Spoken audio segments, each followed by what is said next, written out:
In this video, we're going to walk through all of the steps to complete the second project of this course, a Python poet. Just like before, remember to start by looking at the project spec page.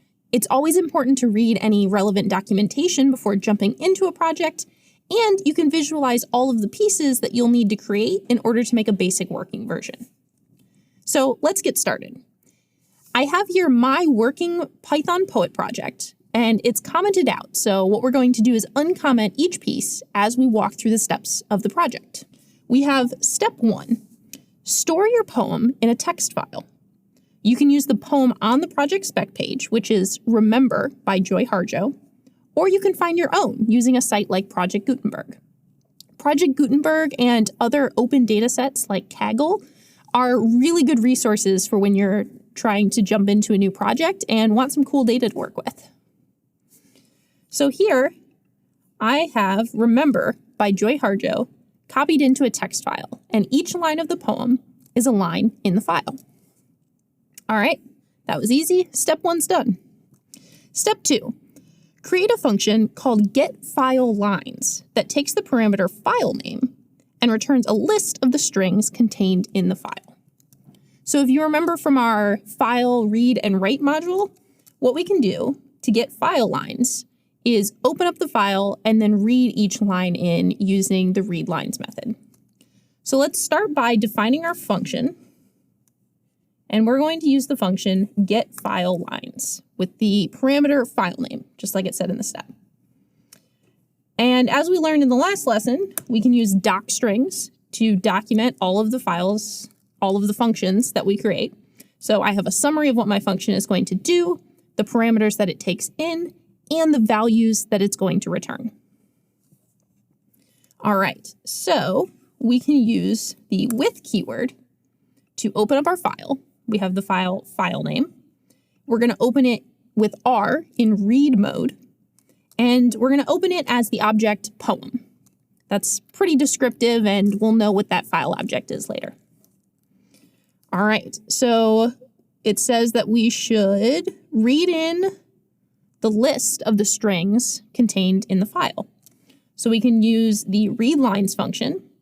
We're going to store all of the lines that get read in the file in this lines list, and then we can return lines list to finish off our function. Remember, for each step of a project like this, we want to test and make sure that what we just wrote built. We don't want to build the whole project and then try to test all the different pieces and see what errors we run into. We want to build iteratively and test every single step. So let's test getFileLines.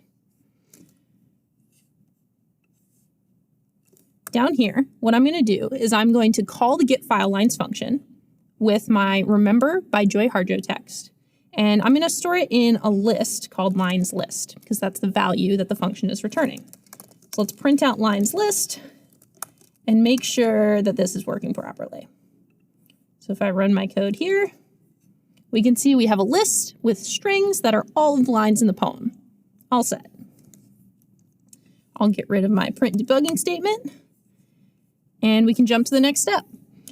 Step 3, create a function called linesPrintedBackward that takes a parameter called linesList, which is a list containing the lines of your poem. It should print the lines of the poem in reverse and include the original line number at the beginning of each line.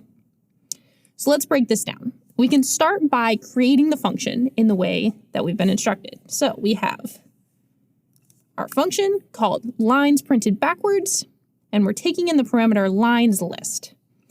We'll add our docstring to say what we're going to be doing here, and that is printing a poem backwards with the original line numbers. We're taking in linesList, and then we're not returning anything because instead we're printing out all of the lines to display. So in order to print the poem backwards, we want to loop through the poem lines that we're getting from our previous function, and we want to do that in reverse. So what we're going to do is we're going to start from the last index of the list, and then we're going to come back to 0.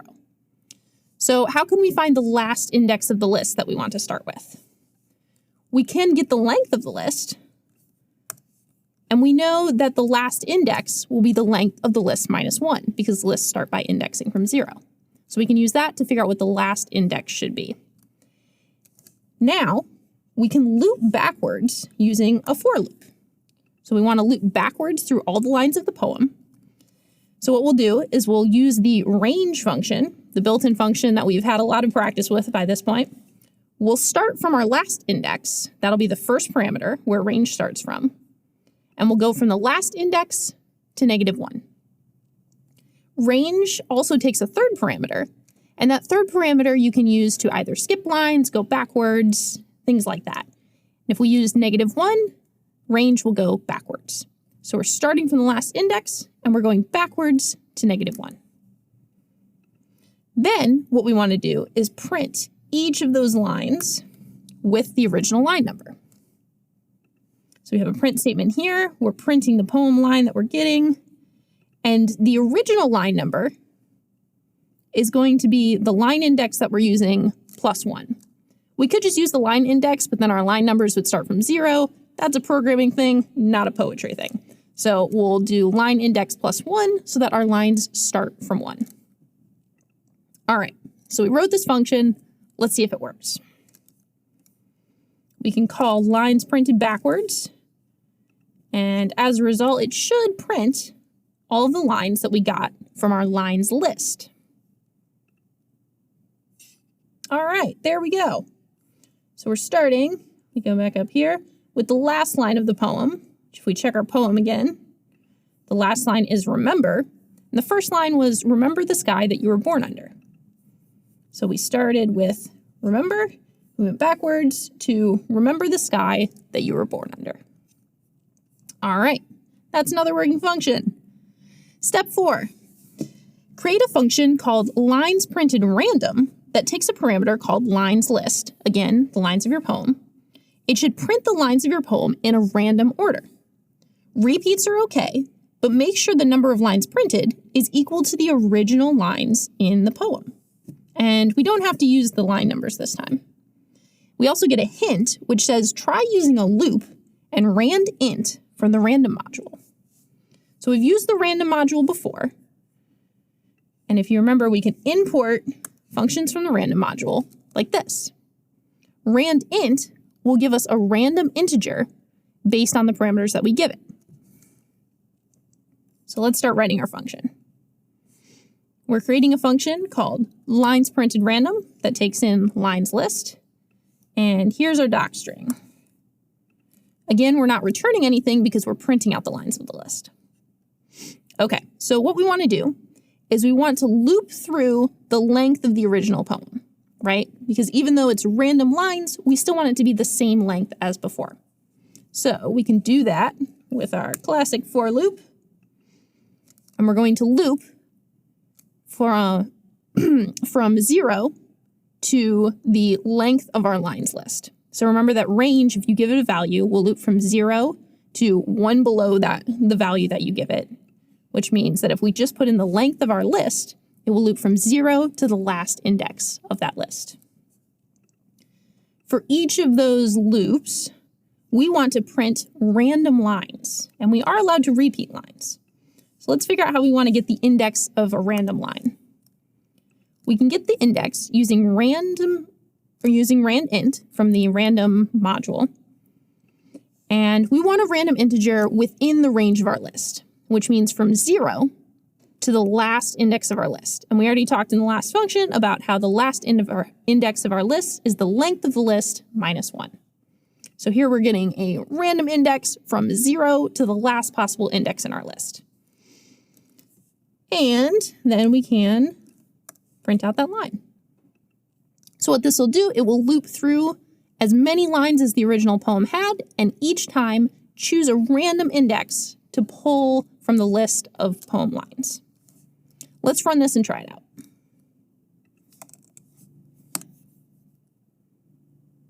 And we're going to not run our other function right now, just so it's not in the way.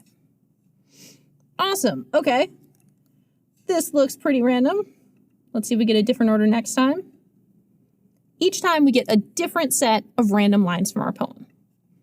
One common thing that you can run into is we've been doing a lot of subtracting 1 from the length of our list. So let's see what would have happened if we had forgotten to do that somewhere. Maybe in our original list printed backwards, we had forgotten this -1.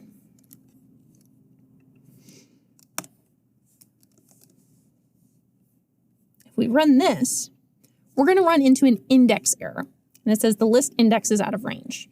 And that tells us that what happened is as Python was looping through, it got to 1 past where the list actually exists. And so if we put our -1 back, we can fix that. So remember, if you run into indexing errors in your lists, a lot of times it's because you're going to be going a little bit past where the list actually ends. All right, one last function to go.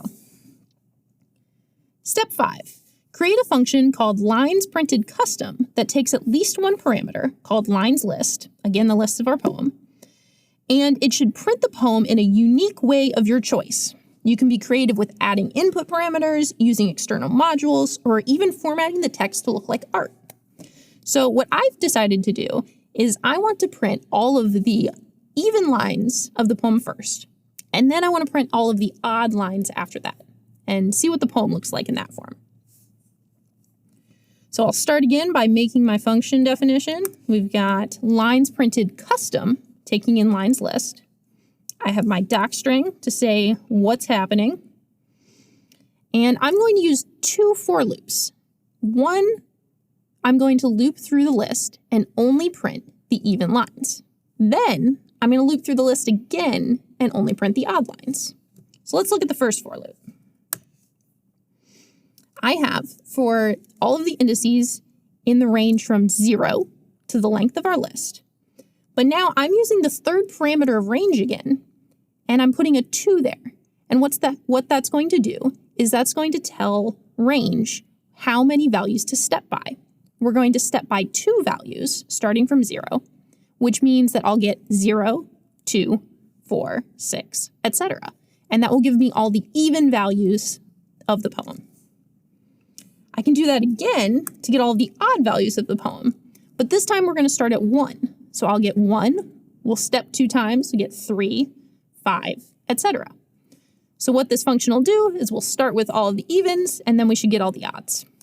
Let's test it out and see if it works.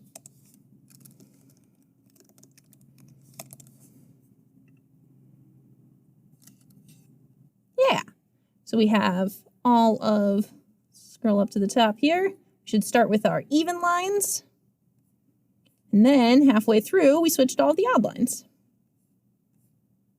Awesome. Okay, the last step was that our code should use all 4 functions to display our different poem types. We can do that. And then you can do any extensions that you want. Some of the extensions that you could add would be to modify your program to write the poems to a file rather than the console. You could have a menu to select what kind of poem you want to create. You could read a poem from user input, so figure out how to let your user put in a file name. Or the poem could randomly rearrange other words. So this is a working version of the Python Poem project. Remember to share your work with the other students and check out what other custom functions that people made.